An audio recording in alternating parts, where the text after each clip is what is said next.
I went to a bird store for my 18th birthday. Okay, some context. I've been looking into getting a bird for like 3 to 4 years at this point. I've done lots of research on which ones I wanted.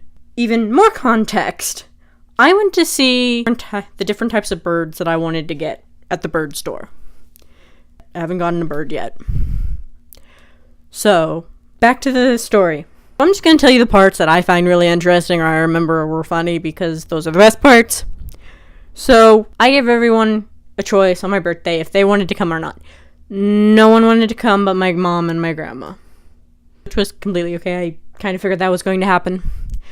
So, we get there, and I got to go into the store alone, and this was pre-anxiety meds, so I was on the verge of tears and a panic attack walking into the store.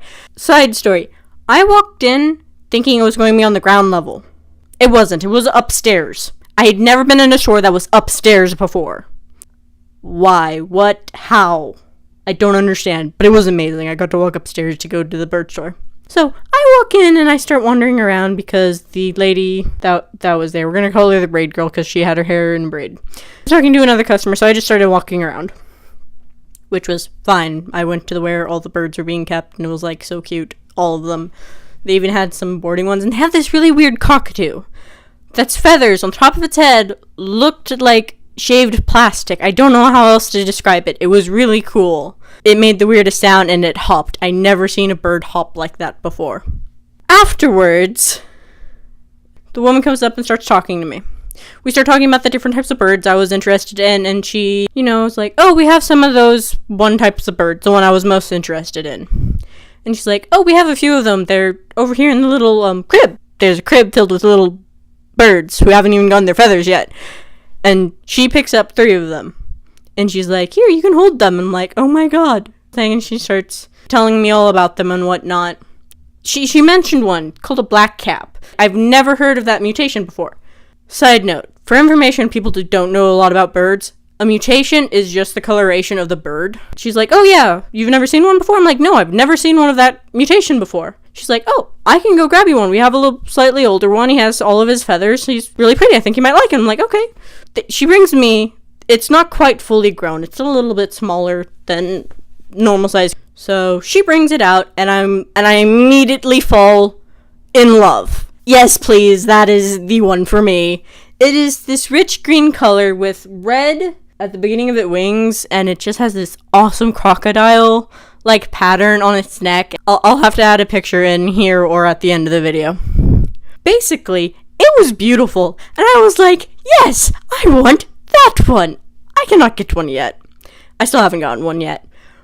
So, I basically hang out with this one bird for 2 hours. So, there's a lounge in there, and it had a ringneck parakeet, 2 red macaws, and 1 blue and golden macaw. So, she starts hanging out, and she's being very friendly with the blue and golden macaw. Oh, that must be hers. Is that your macaw? And she's like, yeah.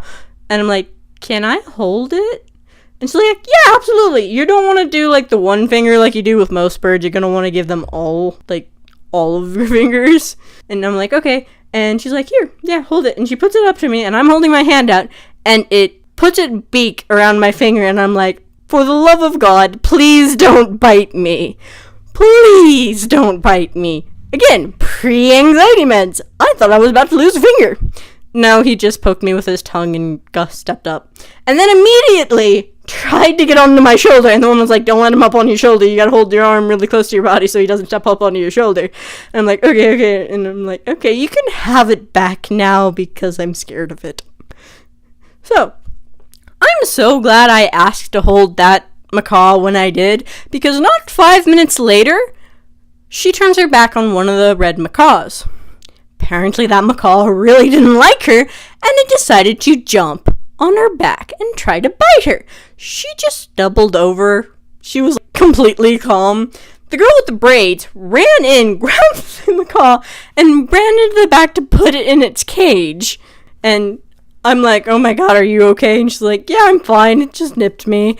And braid girl comes back and is like, are you okay? And like, hair girl with the blue hair is like, I'm only covering up the bite because you're kind of a wuss. So, after all of that wonderfulness, she was totally calm. She wasn't even, like, scared. It was great. I had never seen someone so calmly just be like, yeah, that happened. Now it's time to move on. Sat back down, started talking. The little guy, he starts biting me a lot. I'm like, okay, he's nipping at me, and I set him down, and I just ignore him. And blue-haired lady's like, is he biting a lot? What's up with him? I'm like, he's biting a lot. I think he's tired. And she's like, if he's been out a lot, then it's probably time for him to go back in the cage. And I'm like, okay. I wander around a bit more. There's this old bird. It's the same type of bird. And, like, it's really cute. And he's just kind of sleeping. And I'm like, go to one of the girls, and I'm, hey, can I, like, hold this one? And they're like, oh, yeah, sure. Girl with the braided hair comes in, opens the cage, and she's like, he's just going to run up on you, and he thinks if you're trying to put him down, he will bite you. You've been warned. I get to go and hang out with him for a little while, which was awesome. He was adorable. He was so fluffy, and he was bigger than the one I was holding earlier, so he was actually fully grown. Turns out he was like 10 or 15 years old. I can't remember what she said exactly, but he was in that range. He was adorable. Old little man bird. Great. They were really great. I miss my birds.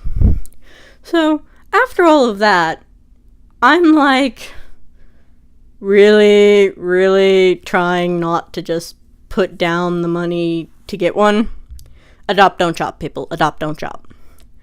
But my mom texts me and she's like, hey, we need to go. And I'm like, come up here. I need you.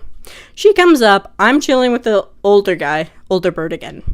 He's adorable. I was so sad to leave him. He needed all the cuddles. So I'm holding him and whatnot, and we're talking with the braid lady, and my mom, me, and the braid lady are all talking about, how or what we can do for me to get one. So I hand the old one over to my mom, the older bird guy, over to my mom, and it immediately scuttles all the way up her shoulder and into her hair. I did that on purpose because I knew he didn't want to be left, and I knew my mom kind of liked birds too, so I thought I'd mess with her and give her a bird that wouldn't want to be let go. Immediately hides in her hair. She has trouble getting him out. It was funny. So, after that, I was like, okay, we can go home now. And on the ride home, I realized I was going through withdrawals from not having birds. I want a bird again, was all I could keep thinking. I love birds. God, I love birds. I want a bird child. So, I'm saving up money, and I'm eventually going to go find a bird child. Yes, bird childs are amazing.